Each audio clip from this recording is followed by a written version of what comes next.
मन भागना चाहता है कहाँ को? दुनिया को, संसार को। लेकिन मन को रखना कहाँ है? सत्य के पास। किस लिए? कोई कागजी अनुशासन की बात है क्या? कोई ऊपरी फरमान है इसलिए? नहीं, इसलिए नहीं। बात सीधे सीधे हानि लाभ की, मुनाफे की है। मन परेशान तो है ही, इसमें तो कोई दो राय नहीं।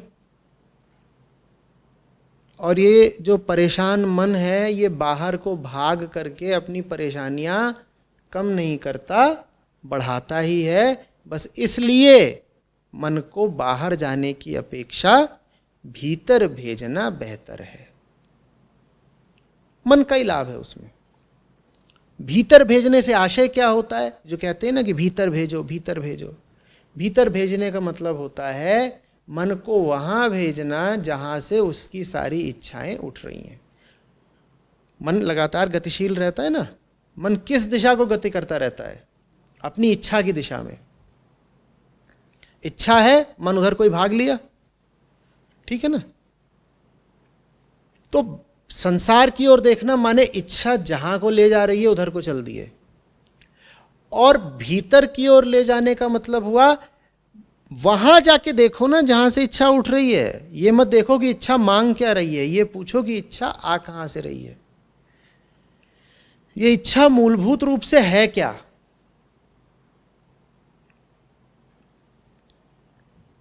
यही मत देखो कि तुम्हें क्या दिखाया जा रहा है, ये देखो कि तुम्हें दिखाने वाला कौन है।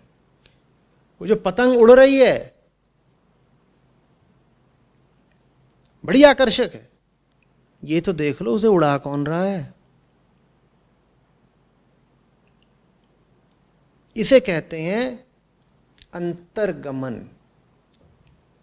मन का अपने भीतर जाना या इंद्रियों का अपने स्रोत तक जाना।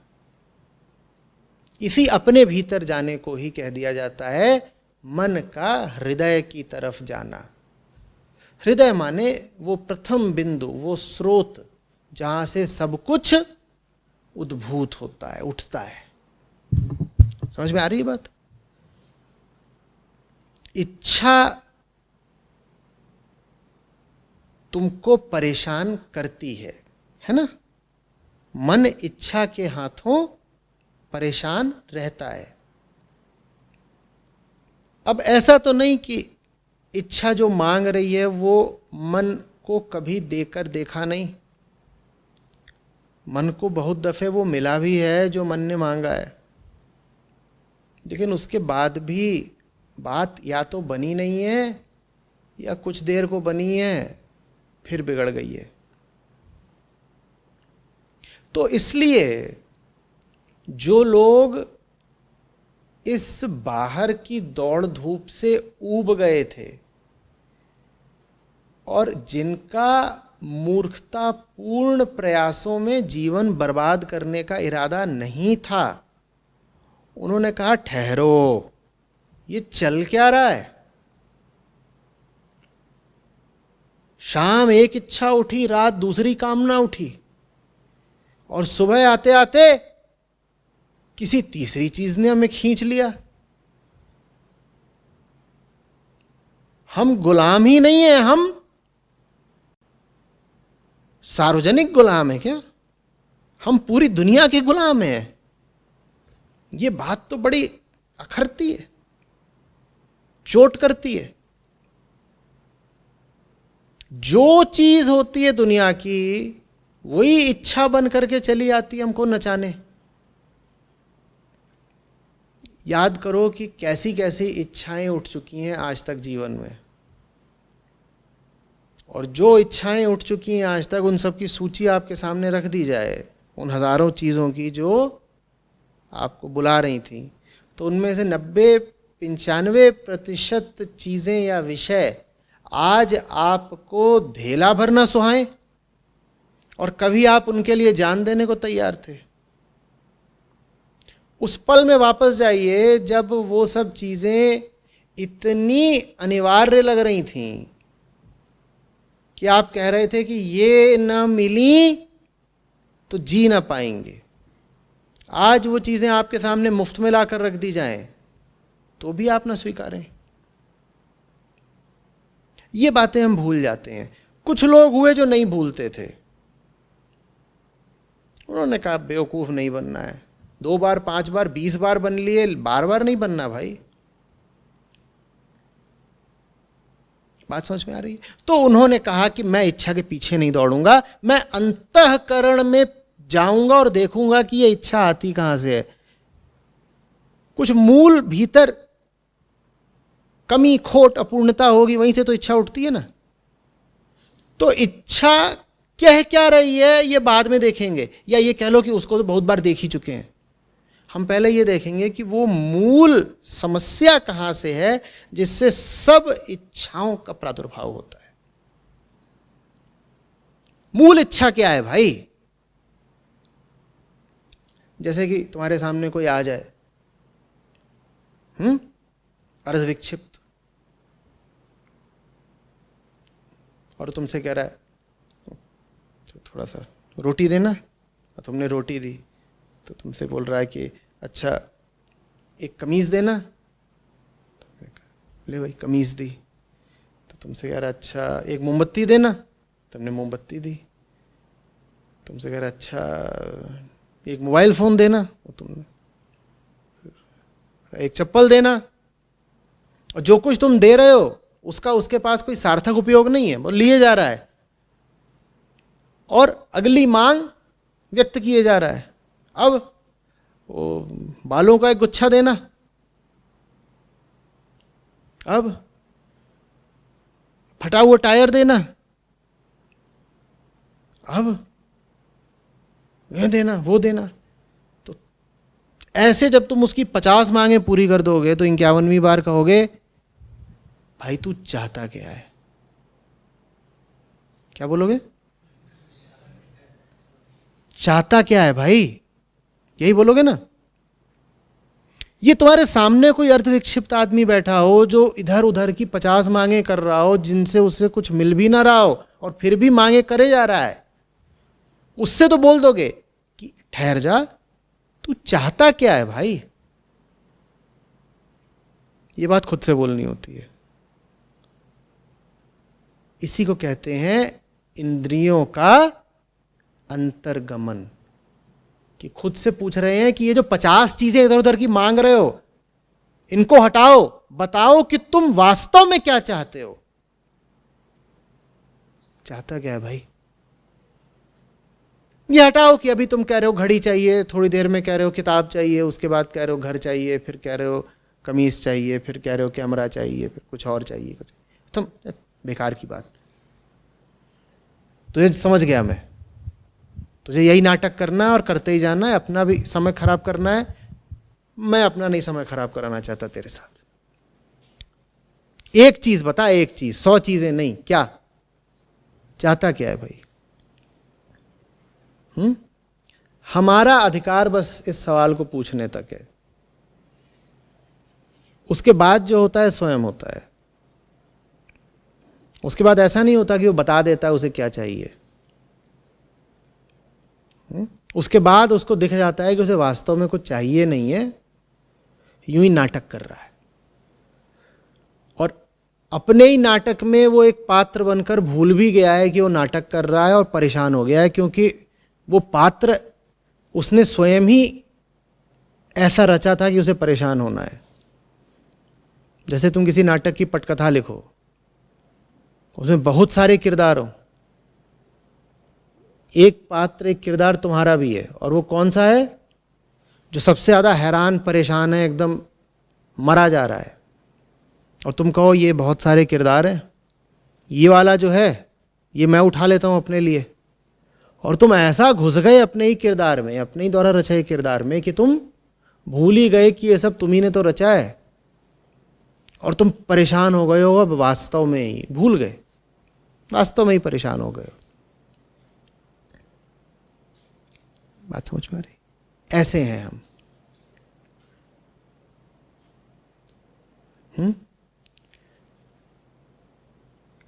तो ऐसे में तुमसे पूछा जाए कि क्यों परेशान हो,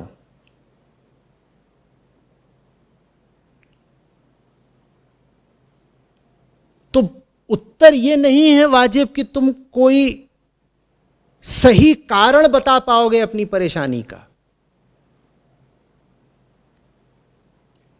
तुम अगर अपने ही नाटक में फंस करके परेशानी का चरित्र ओढ़े हुए हो और तुमसे पूछा जाए क्यों परेशान हो, तो क्या इसका सही उत्तर ये होगा कि तुमने बता दिया कि तुम क्यों परेशान हो? नहीं, इसका सही उत्तर ये होगा कि तुम्हें याद आ जाए कि तुम परेशान हो ही नहीं। इसी तरीके से जब मन से ईमानदारी से और जोर से पूछा जाता है चाहता क्या है भाई, तो समुचित उत्तर ये होता है कि उसे याद आ जाए कि वो कुछ चाहता ही नहीं है। ये चाहने मांगने का तो उसने खेल शुरू करा था और अपने ही खेल में फंस गया।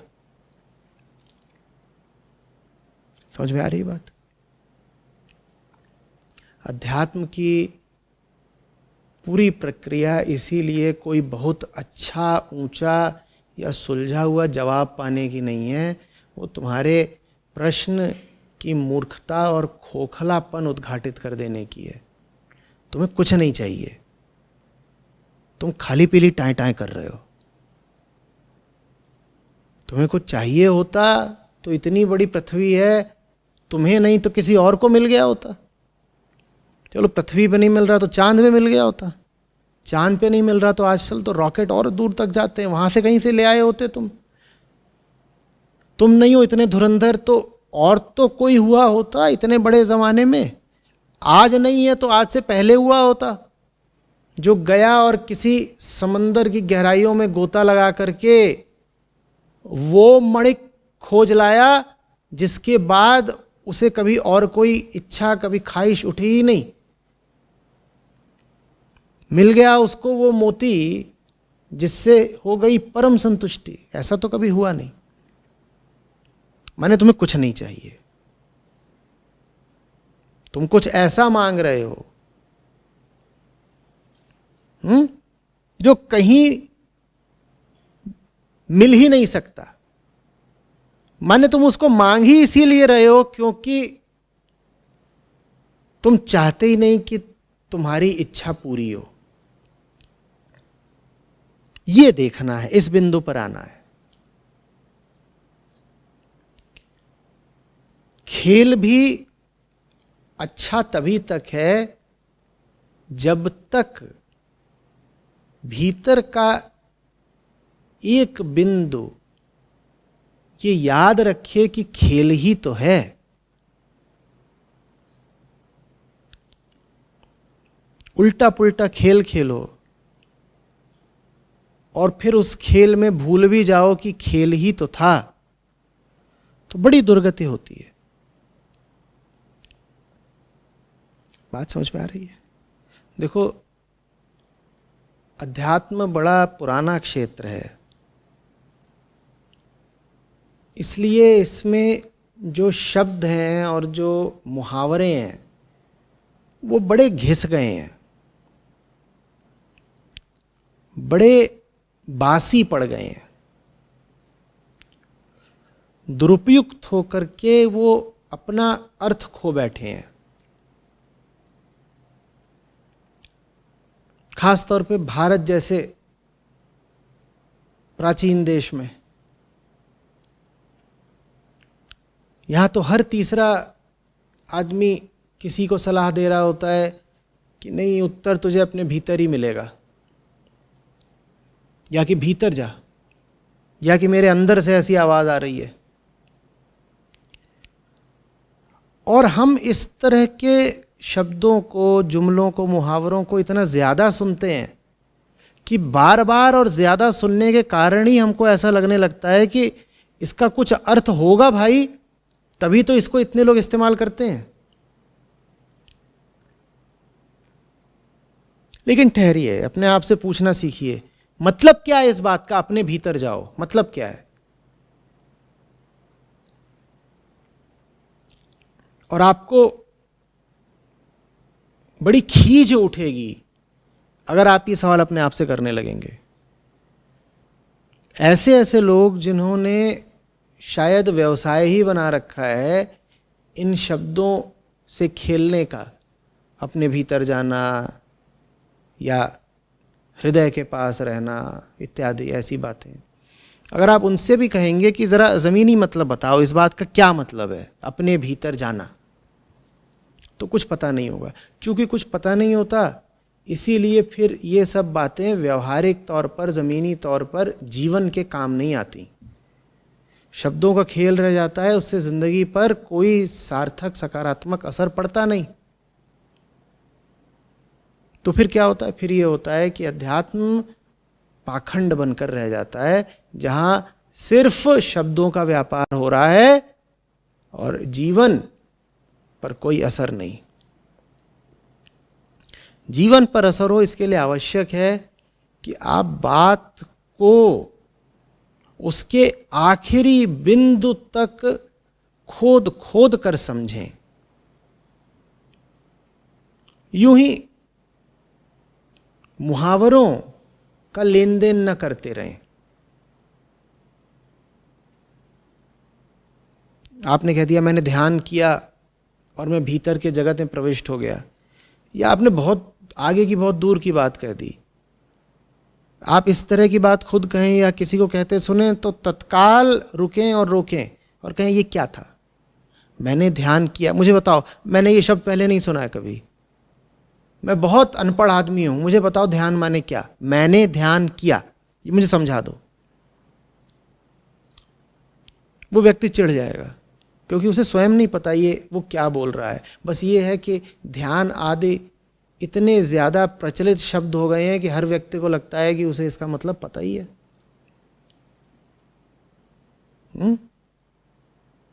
और उसके बाद उसने क्या बोला? मैंने ध्यान किया और मैं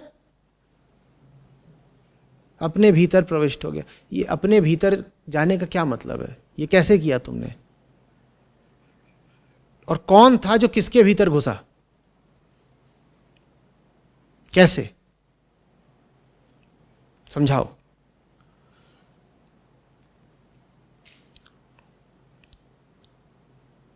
बेईमान आदमी होगा अगर, जैसे ज्यादातर लोग होते हैं, तो चिढ़ जाएगा और आपको खरी खोटी सुना करके आपको भगा देगा, खुद भग जाएगा। पर अगर ईमानदार आदमी होगा तो आपको धन्यवाद देगा। वो कहेगा ये तो बहुत ही मौलिक सवाल है, मैंने कभी पूछा ही नहीं अपने आप से, और ताज्जुब मुझे ये कि मैंने कैसे नहीं पूछा कभी अपने आप से, ये बात क्या है?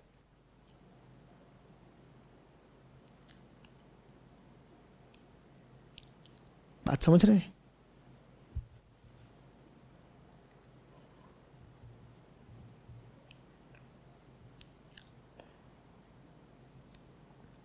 जब परेशानी बहुत बढ़ जाया करे,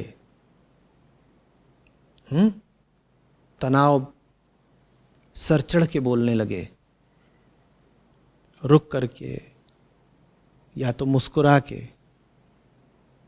या चिल्ला के, डांट डपट के,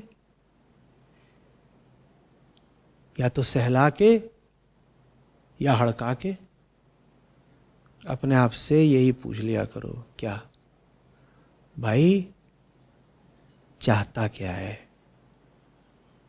विश्वास करो तुम्हें इसका उत्तर नहीं पता। कितनी हैरत की बात है कि हजारों चाहतों से घिरे हुए हम ये जानते नहीं कि हम चाहते क्या हैं। और जिंदगी बीत किस में रही है? कसम से चाहने में। और जानते ठीक यही नहीं है कि हम चाहते क्या है। और ये दोनों बातें एक है। या तो ये जान लो कि तुम झूठ मूठ नाटक कर रहे हो, तुम्हें कुछ नहीं चाहिए, या जो तुम्हारी मौलिक इच्छा है उसको कोई नाम, कोई आकार, कोई रूप, कोई गुण दे करके व्यक्त कर लो। ये जान लेना कि मुझे कुछ नहीं चाहिए, ये समझ लो हो गई निर्गुण की साधना। और ये जान लेना कि मुझे जो सबसे ऊंचा है सिर्फ वही चाहिए, ये हो गई सगुण की साधना। ये दोनों बातें एक है, इनमें कोई विशेष अंतर नहीं। कुछ हैं जो समझ जाते हैं कि चाहिए कुछ नहीं है, बस नौटंकी का चस्का लगा हुआ है।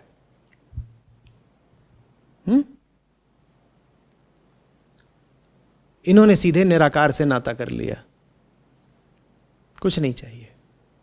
और दूसरे होते हैं जो कहते हैं नहीं, इस दुनिया का तो कुछ नहीं चाहिए, पर कोई चाहिए जो अतीव सुंदर है, विराट, विशाल, अनंत है। वो शब्दों के और गुणों के माध्यम से अपनी चाहत को अभिव्यक्त करते हैं। ये हो गए सगुण साधक।